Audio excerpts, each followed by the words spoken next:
यदा यदा हि धर्मस्य ग्लानिर्भवति भारत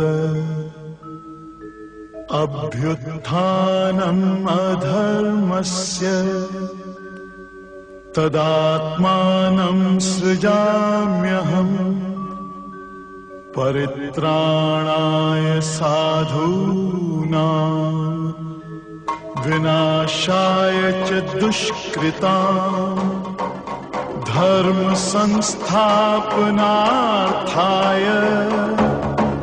संभवामि युगे युगे। जय हो बाबा गुलाबगिरी जी महाराज की जय। बाबा गुलाबगिरी महाराज की तपोभूमि बीबासर गांव जिला मुख्यालय से ठीक दक्षिण में 10 किलोमीटर पर स्थित है। एक जमाना था जब गांव को जिला मुख्यालय से जोड़ने हेतु कच्चा रास्ता हुआ करता था। विक्रम संवत 2010 का वो दिन इस गांव के लिए ऐतिहासिक था, जिस दिन बाबा गुलाबगिरी जी खरखड़ी हरियाणा से नौरंग राम जी जांगीड़ के आग्रह पर गांव में पधारे। खेत्रपाल जी के मंदिर में आपने अपना आसन लगाया।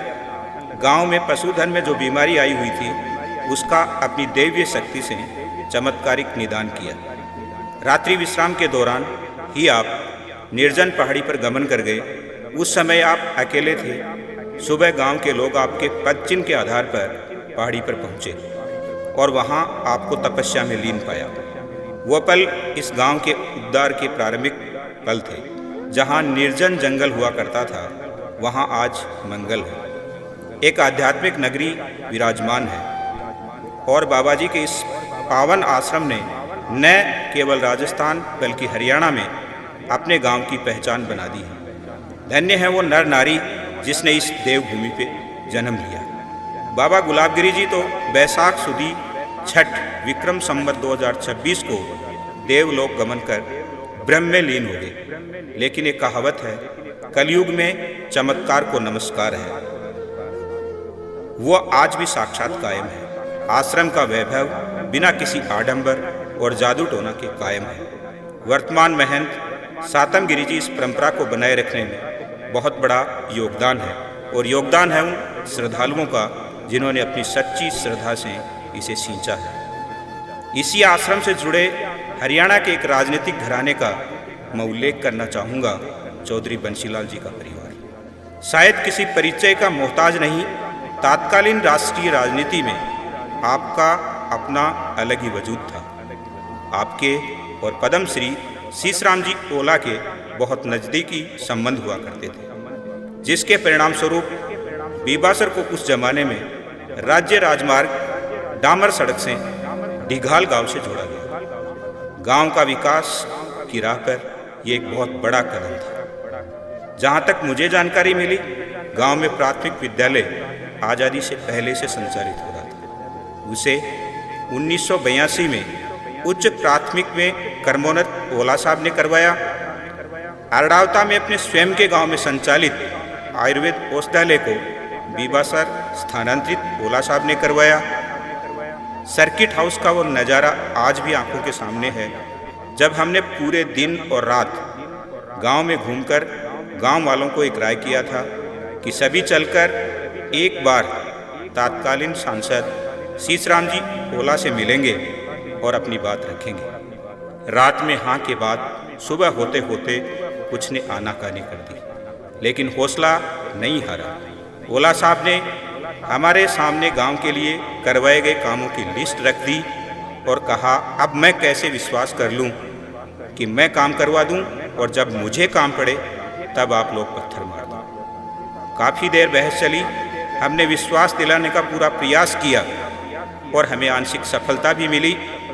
एक रास्ते पर गंदे पानी की समस्या निवारण हेतु तुरंत राशि स्वीकृत की गई, लेकिन हमारी मंजिल अभी बहुत दूर थी, यानी हमारे गांव में 10वीं तक का स्कूल खुलवाना। माननीय ब्रजेंद्र सिंह जी ओला जो तत्कालीन जिला प्रमुख थे, आपने हमारी जमानत ली और बड़े साहब से कहा कि अपनी बात पर खरे उतरेंगे।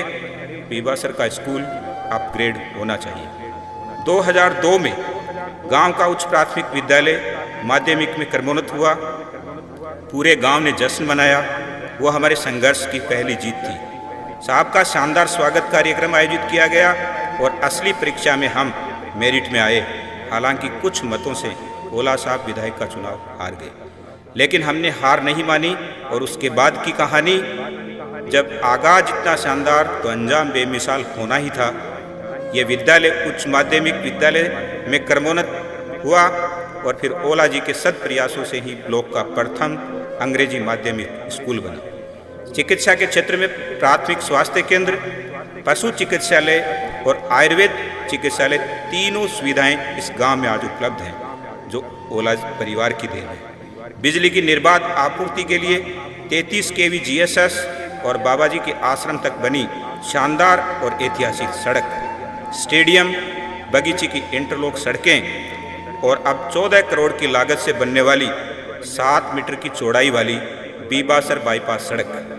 यही नहीं, इस गांव की पहचान बाबा गुलाबगिरी जी महाराज के आश्रम से बनी है और ओला परिवार ने यहाँ जो विकास की गंगा बहाई है, उसके चर्चे अब दूर दूर तक होने लगे हैं। आज हम किसी जमानत के मोहताज नहीं, आज अपन दूसरों की जमानत ले सकते हैं। आपने स्वयं अपना वजूद सिद्ध किया है। ये सब आपकी संगठनात्मक मजबूती की देन है, इसलिए इसे बनाए रखें और आने वाले समय में एक ऐसी मिसाल पेश करें कि लोग आपसे प्रेरणा लें। व्यक्तिगत स्वार्थ, टकराव या अहम को छोड़कर काम करना होगा ताकि आने वाली पीढ़ियां आपको याद करें। एक बात हमेशा याद रखें, मैं रहूं या ना रहूं, मेरे सत्कर्म याद रहने चाहिए। जय बाबा गुलाबगिरी।